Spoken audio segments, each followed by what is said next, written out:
E aí, pessoal, tudo bem com vocês? Aqui é o Wesley e essa é mais uma aula da nossa playlist de Biologia Tecidual. Hoje, especificamente, nós iremos discutir aqui acerca do tecido conjuntivo propriamente dito. O tecido conjuntivo propriamente dito, ele é classicamente abreviado com a sigla TCPD. Então, vamos lá. Nessa videoaula, nós iremos discutir aqui o que é o tecido conjuntivo propriamente dito, e além disso, nós iremos ver aqui quais são as subclassificações a qual existe aqui dentro do tecido conjuntivo propriamente dito. A quem não sabe, nós temos o tecido conjuntivo frouxo e nós temos o tecido conjuntivo denso, sendo que o denso ainda apresenta aí algumas variações que a gente vai discutir aqui nessa aula de forma bastante breve, direta e reta. Então, quando comenta-se sobre o tecido conjuntivo propriamente dito, eu preciso que vocês entendam de antemão o quê? As principais características que são aqui recorrentemente cobradas no exame vestibular é que é um tecido que ele fornece suporte ao tecido epitelial, por sua vez ele vai formar a derme, forma os tendões e também forma os ligamentos. Então, quando comenta-se sobre o tecido conjuntivo propriamente dito, as principais funções dele são essas. Para além disso, o tecido conjuntivo propriamente dito, ele é subdividido em tecido conjuntivo frouxo e nós temos aqui o denso. E por sua vez, o denso ele pode ser modelado ou não modelado. Beleza? Então, o TCPD, ele é subdividido em frouxo e denso, e o denso ainda apresenta a variação do modo modelado e não modelado.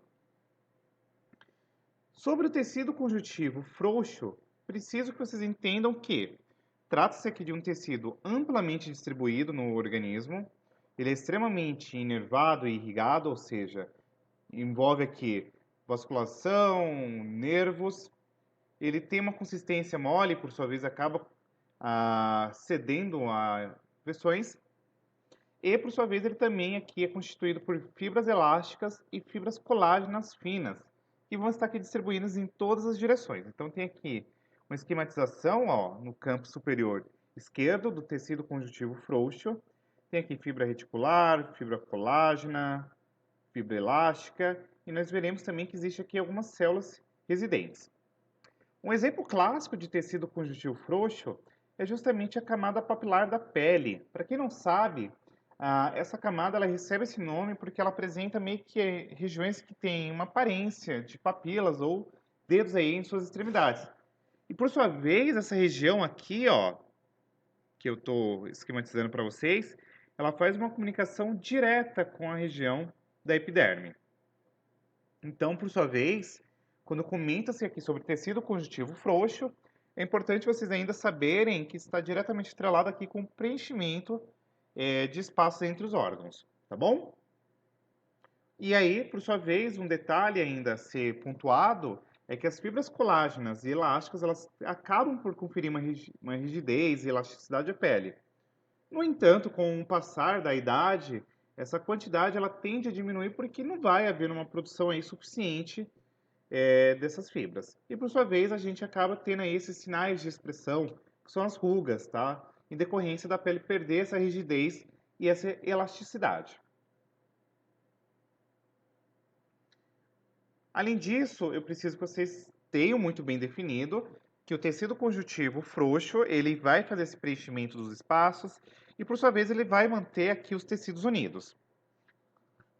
E aí você deve estar se perguntando, tá, Pro, mas por que que ele precisa estar diretamente atrelado aqui com o tecido epitelial?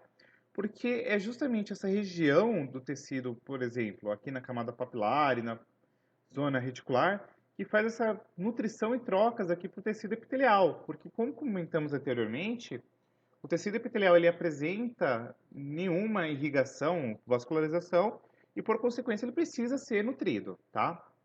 Além disso, essa região aqui do tecido conjuntivo frouxo está associado com defesa contra infecções, então nós veremos que existe aqui um aparato de várias células do sistema imunológico residentes e algumas circulares que vão conferir resistência. E por fim, está associada com cicatrização. Um detalhe importante é acerca do queloide, tá? Quando a gente tem eventualmente uma lesão muito profunda, Esse processo de cicatrização, perdão, está atrelado aqui com o sistema conjuntivo, tecido conjuntivo, perdão, e aí pode ser que você forme aquela estrutura que a gente denomina como queloide, tá? Então, as principais células existentes aqui são as mesenquimais, tem seus fibroblastos e os fibrócitos, macrófagos, mastócitos e plasmócitos. E você ainda pode ter aqui toda essa linhagem de leucócitos, como linfócitos, monócitos, neutrófilos, basófilos, eosinófilos, que são células transitórias, que elas vão ficar aqui temporariamente nesse tecido, tá bom? E aí, por sua vez, eu preciso ainda que vocês saibam que o tecido conjuntivo denso agora, ele pode ser não modelado, que a gente chama de fibroso ou irregular, que apresenta as seguintes características. Ele é rico em fibras colágenas, que podem estar agrupadas aqui em feixes, e essas fibras elas vão se direcionar para todas as direções. E isso daqui está diretamente atrelado com o processo de resistência à pressão, vinda em qualquer direção. Isso é muito comum, por exemplo, aqui na zona reticular da pele, tá bom?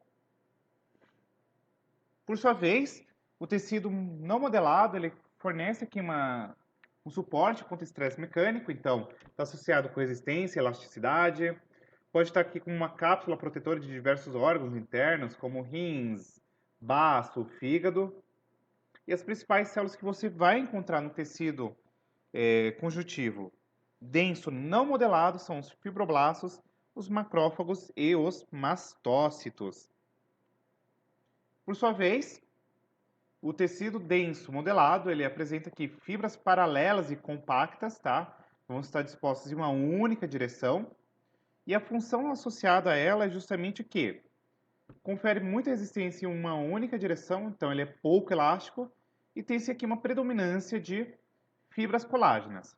Exemplos clássicos de tecido denso modelado são o que dá origem aqui aos tendões e ligamentos.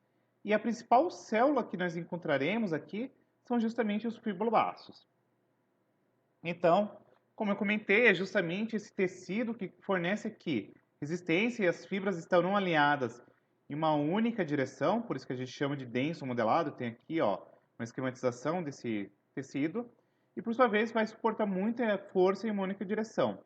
Então tem-se aqui a formação dos tendões, né, que faz justamente a ligação de um músculo ao osso, e ele precisa ter uma resistência mecânica muito elevada.